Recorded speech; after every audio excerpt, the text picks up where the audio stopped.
Hello అండి, అందరికీ నమస్కారం. నేను ఈరోజు కాబోలి శనగల ప్రసాదాన్ని ఎలా తయారు చేయాలో తెలియజేస్తున్నాను ఈ వీడియోలో.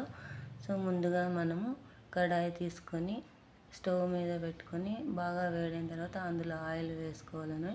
ఆయిల్ బాగా వేడైన తర్వాత మనం అందులో కొద్దిగా ఆవాలను వేసి చిటపటలాడించి వేగిన తర్వాత మనము అందులో కొంచెం జీలకర్రని కూడా తీసుకొని ఆ గింజలతో పాటు మనం వేయించుకోవాలి. జీలకర్ర మనకి త్వరగానే వేగిపోతుంది కాబట్టి ఆ తర్వాత దాంతోపాటు ఎండుమిర్చి వేసుకోవాలి. ఇంకా పచ్చిమిర్చి కూడా ఇందులోనే వేసుకోవచ్చు. నేనైతే ఇప్పుడు వేయడం లేదు. ఆ తర్వాత కొద్దిగా కరివేపాకు వేగిన తర్వాత మనం సన్నగా కట్ చేసి పెట్టుకున్నటువంటి ఉల్లిపాయ కూడా మనం అందులో వేసుకొని బాగా వేయించుకోవాలి. ఉల్లిపాయలు అన్నీ వేగిన తర్వాత మనం కాబోలి శనగలను అయితే ముందు రోజు రాత్రి నానబెట్టుకుంటే త్వరగా ఉడుకుతాయి అన్నమాట. బాగా నానిపోయి ఉంటాయి కాబట్టి త్వరగా ఉడుకుతాయి. ఈ విధంగా ఉడకబెట్టుకున్నటువంటి ఆ శనగల్ని వేయించుకున్నటువంటి ఆ ఉల్లిపాయ అందులో వేసుకొని కలుపుకోవాలి. కొంతమంది నచ్చితే నేను ఒక్కొక్కసారి అయితే పసుపు వేస్తాను, కొన్నిసార్లు అయితే వేయను. ఈరోజు అయితే వేయట్లేదు.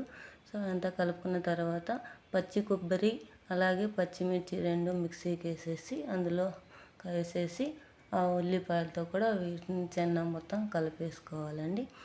బాగా కలుపుకున్న తర్వాత చివరిగా మనం అది కట్ చేసి పెట్టుకున్నటువంటి కొత్తిమీరను కూడా వేసుకొని బాగా శనగలతో కూడా కలిసిపోయేటట్లు కలుపుకోవాలి.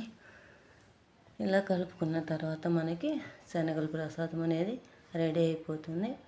ఈ ప్రసాదాలుగా అయినా ఉపయోగించుకోవచ్చు, ఇంట్లో పూజలకైనా, లేదంటే మనము ఈవినింగ్ స్నాక్స్గా కూడా మనం దీన్ని తీసుకోవచ్చు చేసుకొని. ఈజీ. ఇంకా శనగలు కూడా ఆరోగ్యానికి చాలా మంచిది కాబట్టి నేను ఎక్కువగానే చేస్తూ ఉంటాను పిల్లలకందు. ఆ తర్వాత ఈ విధంగా రెడీ అయినటువంటి ఈ చెన్నాన్ని మనం ఈ విధంగా నేను బౌల్లోకి మార్చుకుంటాను. దీంట్లో నేను కొంచెం ఇంగువ కూడా వేస్తాను, అది చూపించడం మర్చిపోయాను. మీకు నచ్చితే ఇంగువ వేసుకోండి, లేదంటే స్కిప్ చేయండి. నేనైతే అప్పుడప్పుడు వేస్తాను. ఈ వీడియో నచ్చినట్లయితే సబ్స్క్రైబ్ చేయండి, లైక్ చేయండి. Thank you for watching this video. దీంతోపాటు ఇప్పటి వరకు నన్ను సబ్స్క్రైబ్ చేసుకున్నటువంటి సపోర్ట్ చేసే అందరికీ కూడా ధన్యవాదాలు. Thank you for watching.